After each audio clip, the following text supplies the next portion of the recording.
হর হর মহাদেব। আগামীকাল ২৯শে জুলাই বাংলার ১৩ই শ্রাবণ পালিত হচ্ছে শ্রাবণ মাসের দ্বিতীয় সোমবার। এই শ্রাবণ মাস অত্যন্ত পবিত্র একটি মাস, মহাদেবের প্রিয় মাস। ধ্যান তপস্যার জন্য খুবই গুরুত্বপূর্ণ এই মাস। শ্রাবণ মাসের প্রতিটি সোমবার নিয়ম করে ভগবান শিবের পুজো করলে যে কোনো সমস্যা থেকে মুক্তি পাওয়া যায়, জীবনের সকল দুর্ভোগ কেটে যায় ভগবান শিবের পুজো করলে। তাই আগামীকাল হিন্দু শাস্ত্র অনুযায়ী শ্রাবণ মাসের দ্বিতীয় ও গুরুত্বপূর্ণ অপরিসীম একটি সোমবার। এই সোমবার বাড়িতে পুজো করুন মহাদেবাদিদেব মহাদেবের। এবং এই শ্রাবণ মাসের এই সোমবার, দ্বিতীয় সোমবার কি কি খাবেন না, জীবনে যতই কষ্ট হোক এই খাবার একদমই খাওয়া যাবে না। খেলেই বিপদ, খেলেই মহাদেব অসন্তুষ্ট হবে আপনার ওপর। তাই এইসব খাবার খাওয়া যাবে না। এবং বাড়িতে কীভাবে পুজো বিধি করবেন, কি কি কাজ করা যাবে না এবং কি কি কাজ করলে মহাদেব সন্তুষ্ট হবে, মহাদেবের অশেষ কৃপা আপনার উপর বর্ষিত হবে, সারাটি বছর ভালো কাটবে, তাই নিয়ে আজকের ভিডিও। রূপা ক্রিয়েশনসে সকলকে সুস্বাগতম। ভিডিওটি অবশ্যই সম্পূর্ণ দেখবেন, দেখে একটি লাইক এবং কমেন্ট বক্সে এসে লিখবেন হর হর মহাদেব এবং কাছের বন্ধুদের শেয়ার করে দিবেন। তাহলে ভিডিওটি সম্পূর্ণ দেখুন, আশা করছি।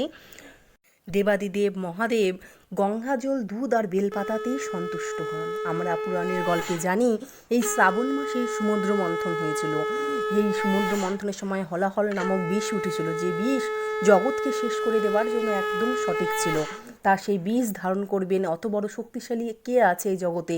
তখন মহাদেব স্বয়ং সেই বিষ গ্রহণ করার পর গলাটা নীল হয়ে গিয়েছিল, তার জন্যই কিন্তু তার নাম নীলকণ্ঠ। আর ওই সময়ই তখন পার্বতী মহাদেবের সেই বিষ থেকে মহাদেবকে রক্ষা করার জন্য, বিষের জ্বালা নিবারণের জন্য তাকে কাঁচা দুধ পান করান। তাই বন্ধুরা, এই শ্রাবণ মাসের সোমবারে কাঁচা দুধ কিন্তু একদম খাওয়া যাবে না, কোনোভাবেই, কোনো মতেই কিন্তু দুধ খাওয়া যাবে না। বরং কারণ এই দুধ আমরা মহাদেবকে শান্ত করার জন্য গঙ্গাজল মিশ্রিত দুধ আমরা মহাদেবের মাথায় অর্পণ করব, ঠিক সেই কারণেই। আর বন্ধুরা, দ্বিতীয় যেটা বলবো, যেহেতু মহাদেবের পুজো করবেন, আপনারা মহাদেবের ভক্ত, তাই এই সোমবার কিন্তু কোনোভাবেই আমিষ আহার করা যাবে না এবং যে কোনো মাদক দ্রব্য থেকে একদম দূরে থাকুন। এবং এই দিন কী করবেন, এই দিন বেগুন, পোড়া জাতীয় খাবার কোনো কিছুই খাওয়া যাবে না। এই সময় কোনো শাক জাতীয় খাবার কিন্তু একদম খাওয়া যাবে না। হ্যাঁ বন্ধুরা, কোনো সবুজ শাক, কারণ ওখানে কীটপতঙ্গ এবার বর্ষাকালে থাকে, সেজন্য নিজের অজান্তেই হয়তো কোনো কিছু ক্ষতি হয়ে যেতে পারে। তাই শাক জাতীয় খাবার থেকে একদম বিরত থাকুন। এই শ্রাবণ মাসে মহাদেবের যে সাপ, সর্পকে কিন্তু কোনোভাবেই আঘাত করা যাবে না। এই কাজগুলিও করা যাবে না, পরনিন্দা পরচর্চা, কোনো খারাপ কথা বলা কাউকে, বা অন্যের খারাপ চাওয়া, তাকে গালাগালি করা, এগুলো সব কিছু থেকে বন্ধুরা বিরত থাকুন এবং ভক্তি ও নিষ্ঠা সহকারে মহাদেবের পুজো করুন আগামীকাল, অর্থাৎ শ্রাবণ মাসের দ্বিতীয় সোমবার।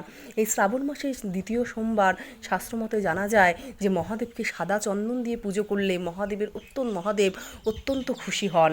তাই এই দিন মহাদেবকে ভালোভাবে পুজো করুন এবং পুজো করার সময় মহামৃত্যুঞ্জয় মন্ত্র যা ১০৮ বার পাঠ করতে হবে। এই পুজোর সময় মহামৃত্যুঞ্জয় পাঠ করতে কিন্তু একদম ভুলবেন না। তাই পাঠ করুন মহামৃত্যুঞ্জয় মন্ত্র। এবং মহাদেবের যে ব্রতকথা, পুজো শেষ করার পর কিন্তু মহাদেবের ব্রতকথা কিন্তু শুনতে হবে, তাহলেও কিন্তু অনেক পুণ্য ফল লাভ করা যায়। তাই বন্ধুরা বলছি, এই আগামীকাল শ্রাবণ সোমবার সকাল সকাল ব্রহ্মমুহূর্তে ঘুম থেকে উঠে শুদ্ধ বস্ত্র পরিধান করে মহাদেবকে গঙ্গা জল, দুধ এবং দুধ, জল, দই, ঘি, মধু দিয়ে মহাদেবকে কী করাবেন, অভিষেক করান পঞ্চামৃত দিয়ে। অভিষেক করিয়ে স্নান করান, তাহলে কী হবে, পাপ থেকে মুক্তি লাভ হয়।